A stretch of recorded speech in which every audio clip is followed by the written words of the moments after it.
أنا لا أظن ذلك بأي حال من الأحوال. أعتقد أن المجلس الأعلى سيترك الأمر لأي حد. الحقيقة يعني أنا بشوف مثلا بعض الكتاب الصحفيين اللي يعني لديهم يا أستاذ عمرو عارف إيه يعني غل. يا أخي ما تعرفش غل من إيه. يعني مثلا بعض الناس تتكلم كده، يعني مثلا إبراهيم عيسى مثلا، أديك مثال. يعني إبراهيم عيسى صحفي مرموق الكاتب الصحفي الكبير أستاذ إبراهيم عيسى.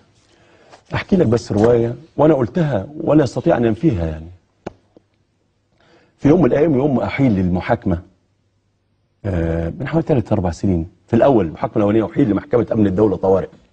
كلمني الساعة 2 الفجر بالليل، كنا في رمضان. فكلمني، أنا ما أعرفش إيه اللي صحاني في اليوم ده، كنت لسه هتسحر ولا حاجة زي كده، بس لقيته بيكلمني: يا أستاذ مصطفى، بالنص كده، أنت العاقل الوحيد فينا، أرجوك، أنا أحلت لمحكمة أمن الدولة طوارئ، أرجوك كلم الرئيس وقول له الآتي. قلت له: الرئيس مين؟ قال لي: حسني مبارك. قلت له: طب أكلمه ليه؟ قال لي: معلش أرجوك، أنت أخ وصديق وأنا بحترمك وأقدرك، قول له الآتي. قلت له: خير يا إبراهيم.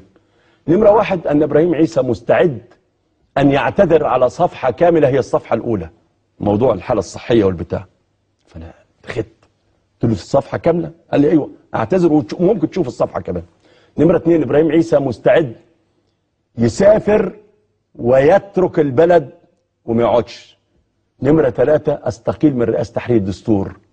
نمرة 4، يجيب الرئيس رئيس تحرير آخر أنا مستعد أقنع بيه، عصام إسماعيل فهمي، وأنا أقترح هنا الأستاذ سعيد عبد الخالق. قلت له: إبراهيم أنت بتتكلم الكلام ده جد؟ قال لي: بتكلم جد. قلت له: طب إحنا الساعة 2 بالليل الصبح هتكلم، دي رسالة يا إبراهيم. قال لي: أرجوك وأنا واثق فيك وأقولها لك. فالمهم الصبح كلمت مكتب الرئيس، رد عليا واحد اسمه اللي هو مدحت صدقي. مدحت بيه، أنا عايز أكلم الرئيس في رسالة من الأستاذ إبراهيم عيسى. قال لي: خير؟ قلت له: لا معلش أنا عايز أكلم. قال لي: معلش هو عنده اجتماع ومش فاضي. أنت في التليفون كام؟ اديت له التليفون. بعدها بشوية لقيت اللي هو أبو الوفا رشوان بيكلمني: يا أستاذ مصطفى، بلغني إنك عايز الرئيس والرئيس مشغول. أمر تحت أمرك. قلت له: في رسالة من الأخ إبراهيم عيسى بتقول 1 2 3 4 5 6. قال لي: طيب أشوف الرئيس، معقول الكلام ده؟ قلت له: هو حصل.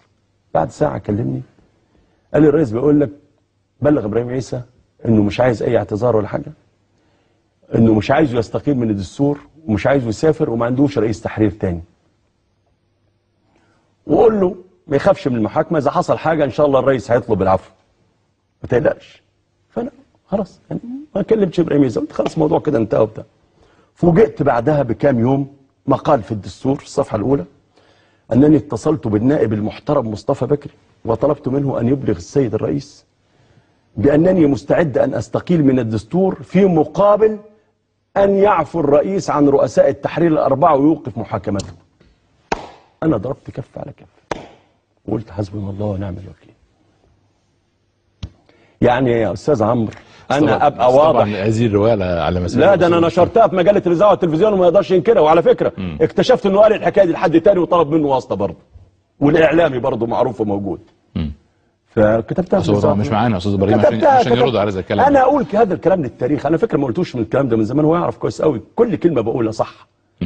فأنا عايز بس إيه، في خلاف بينكم ولا حاجة يا أستاذ مصطفى؟ يعني أشعر كده أو أشتم؟ بالعكس عادي جدا. يعني هو ممكن احيانا ينتقد، احنا ننتقد عادي جدا، مفيش أي خلاف ولا أي حاجة على الإطلاق. يعني يمكن هو مختلف بس من يوم موضوع الدستور، لأن كان ليه وجهة نظر إن هو اللي باع الدستور، زي ما باع قناة التحرير وخد 5 مليون جنيه. وقناة التحرير على فكرة هو جاب التردد بتاعها مجاني من قطر، هو يعرف ده كويس قوي. وإلا يقول لي اشترك إزاي في قناة التحرير؟ شاد 5 مليون جنيه؟ هو حط ال 5 مليون جنيه ده منين؟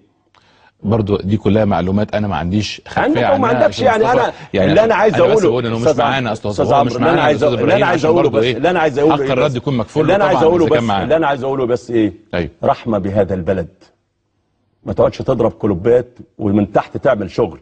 طب يوم ما طلع مع منى الشاذلي، انا بطلبك تكلم منى الشاذلي. مين اللي فرض ابراهيم عيسى عليها؟ المجلس العسكري. كلم منى الشاذلي دلوقتي، واذا انكرت هذا الكلام المجلس العسكري قال لها هات ابراهيم عيسى وهيأدي كويس. احنا مش عايزين نقعد نزايد. يوم ما طلع مرتبك كده، فاكر اللقاء اللي مع العصار ومع التاني وكان هي منى الشاذلي وابراهيم عيسى؟ مش عايزين نقعد نزايد، احنا خلينا صرحاء. انا راجل بعلن موقفي قبل وبعد. انا صاحب اكبر قضايا فساد وحابس نص 3/4 اللي هناك.